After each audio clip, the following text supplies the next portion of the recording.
Day 90. Let's talk about what it means to be a person of principle today, a person of principle.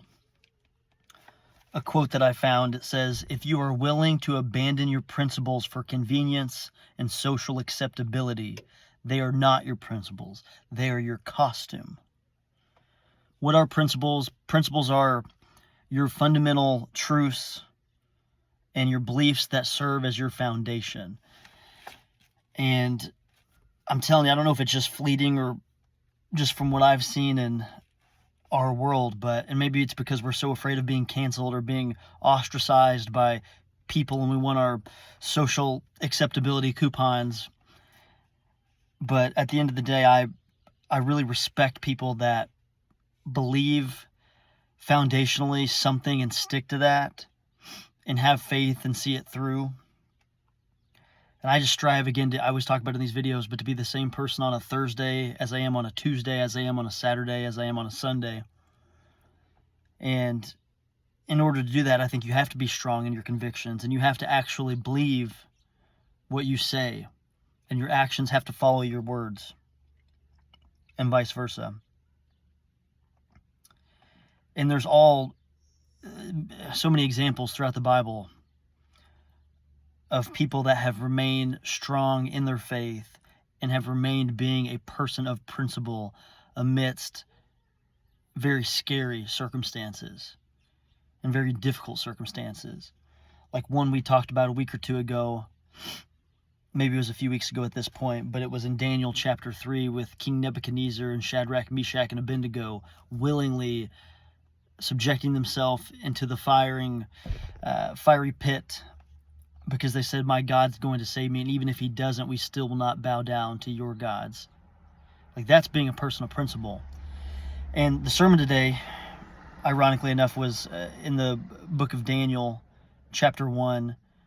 And so I'm going to read through. It's kind of a story, so it's a set of 11 verses I'm going to read through.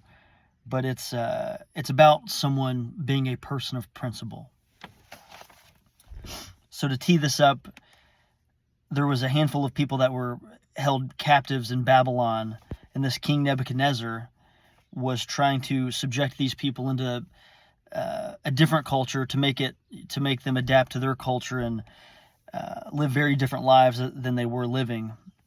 So these people that I'm about to read about are in the face of a lot of change and having to deal with against their wishes a lot of adversity. So let's see how they react to this. So in chapter 1 in Daniel, we'll start in verse 5. It says, "The king assigned them a daily amount of food and wine from the king's table. They were to be trained for 3 years, and after that they were to enter the king's service." It's talking about these people that he's recruited to come to Babylon. Among these people that were chosen were some from Judah. And I'm going to probably mess these names up, but Daniel, Hananiah, Mishael, and Azariah. The chief official gave them new names. To Daniel, the name was Belteshazzar. Hananiah, Shadrach. To Mishael, Meshach. And to Azariah, Abednego. But Daniel resolved not to defile himself with the royal food and wine. So I'll pause there for a minute. So as the pastor was talking today about these verses, it's the daily ration of food and wine that the king was giving to these people. It was going to be very nice food and wine. It was from the king's table, right? So it was going to be a very good deal for these people to step into this new culture and be able to partake in being nourished. But according to Daniel's beliefs, it would have defiled himself to go along with these changes. So what Daniel did, as we continue to read in verse 8, he asked the chief official for permission not to defile himself this way. Now God had caused the official to show favor and compassion to Daniel, but the official told Daniel, "I'm afraid, my lord the king, who has assigned your food and drink, why should he see you looking worse than the other men your age? The king would then have my head because of you."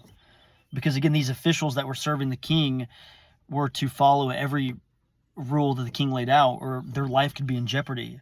So he was trying to show compassion and adhere to Daniel's request, but if Daniel would be malnourished over time by not partaking in this food and drink, it would have been really dangerous to the official that was serving them. But Daniel said to the guard, whom the chief official had appointed over Daniel, Hananiah, Mishael, and Azariah, he said, "Please test your servants for 10 days. Give us nothing but vegetables to eat and water to drink. Then compare our appearance with that of the young men who eat the royal food. And treat your servants in accordance with what you see." He's like, hey, just give us 10 days. Let's test this for 10 days. Just give us vegetables and water. And these other people that you're training like we are, just compare our health state in 10 days.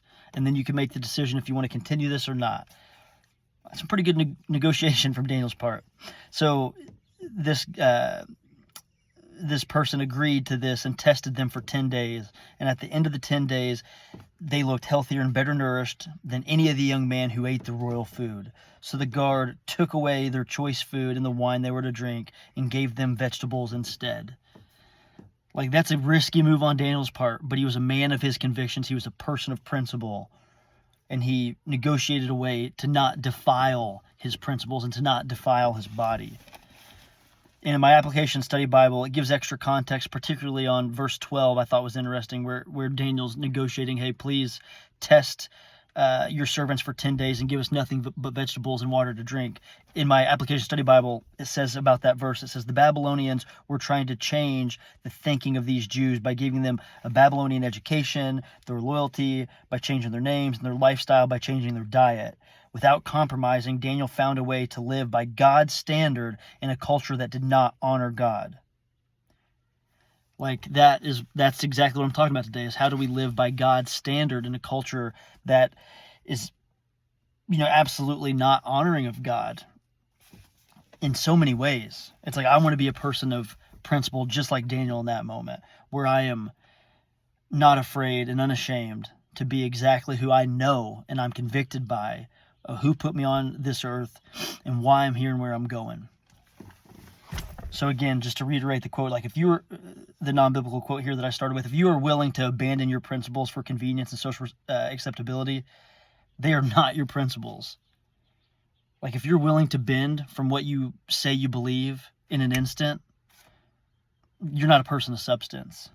And I've probably been a person of weak substance in the earlier days of my life, and that's what I refuse to ever go back to.